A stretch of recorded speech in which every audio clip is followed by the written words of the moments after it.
Bonjour à toutes et à tous, bienvenue chez Spiralide. Je suis ravie de vous retrouver pour un nouveau format que j'ai appelé le tarot en histoire, avec 3 cartes au choix. Donc je vous invite à choisir une des images que vous voyez à l'écran, et derrière chaque image, un récit vous attend avec des messages ou des réflexions qui peuvent résonner avec une situation en particulier.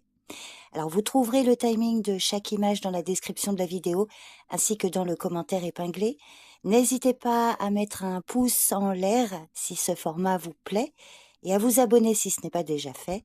Et puis bien sûr vos retours sont les bienvenus, je serai ravie de savoir ce que vous en avez pensé. Donc merci à toutes et tous pour votre soutien. Je vous souhaite une bonne écoute.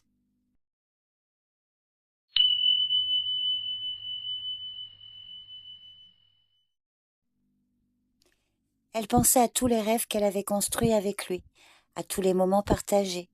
Mais aujourd'hui, le vide qu'il avait laissé derrière lui semblait plus lourd que jamais. La séparation était définitive et la maison qu'ils avaient choisie ensemble ne résonnait plus que du bruit de ses pensées, claires et douloureuses. Elle tourna la tête, apercevant les 3 tasses vides sur la table, témoins d'un petit déjeuner qui n'existait plus.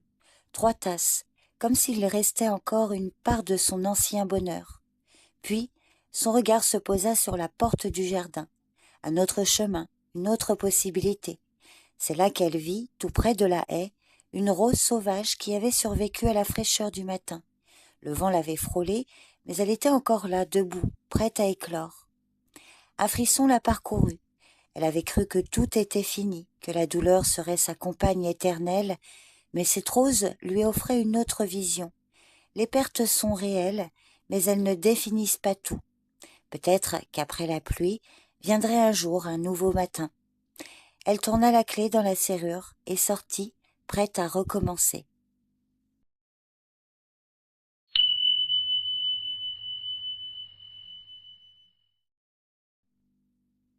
Dans un petit village perché sur une montagne, vivait un vieil homme solitaire, connu de tous mais rarement vu. Il passait ses journées dans la forêt, seul avec ses pensées, toujours accompagné d'une vieille lanterne qu'il allumait à l'aube.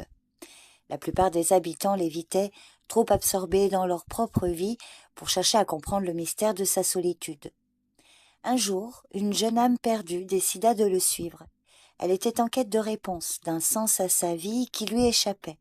Sans bruit, elle se glissa derrière lui, observant ses gestes. Jour après jour, il traversait la forêt, sans échanger un mot, mais avec une étrange communion. Chaque arrêt du vieil homme semblait signifier quelque chose, chaque pas un enseignement. Un matin, ils atteignirent un sommet où le vieil homme s'arrêta enfin. Il alluma sa lanterne, la plaça devant lui et lui tendit un petit miroir sans dire un mot. Puis il se détourna, disparaissant dans les ombres des arbres. L'inconnu, intrigué, prit le miroir et se regarda. Au lieu de voir son reflet, elle vit une vision d'elle-même qu'elle n'avait jamais remarquée, une personne capable de comprendre le silence, d'entendre sa propre voix intérieure et de trouver des réponses en elle-même. Lorsque le vieil homme disparut complètement dans la forêt, elle comprit que parfois la véritable sagesse n'est pas dans les mots, mais dans la solitude et la réflexion. Elle n'avait plus besoin de le suivre, car la lumière qu'il lui avait montrée brillait maintenant en elle.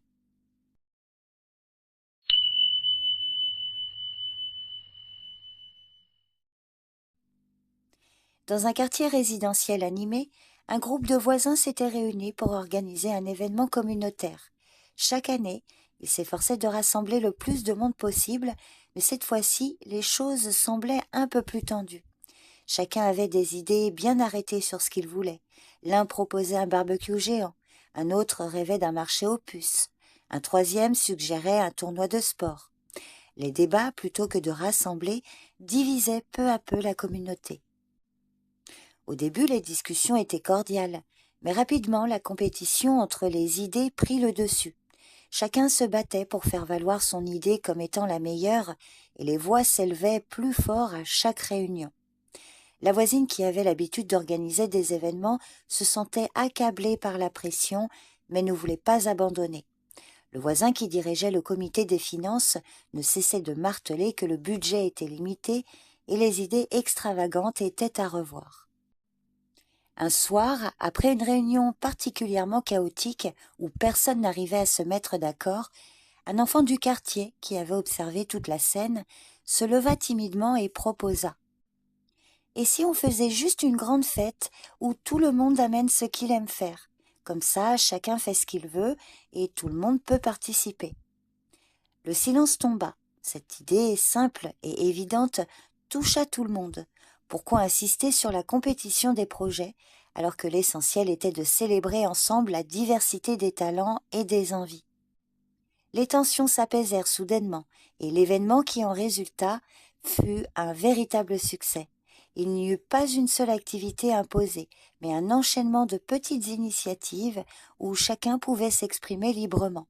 Un coin pour les jeux de société, un autre pour les danses, des tables pour les spécialistes culinaires et des stands pour les artistes du coin. L'harmonie se fit dans la diversité et le sens du collectif prévalut sur l'individualité.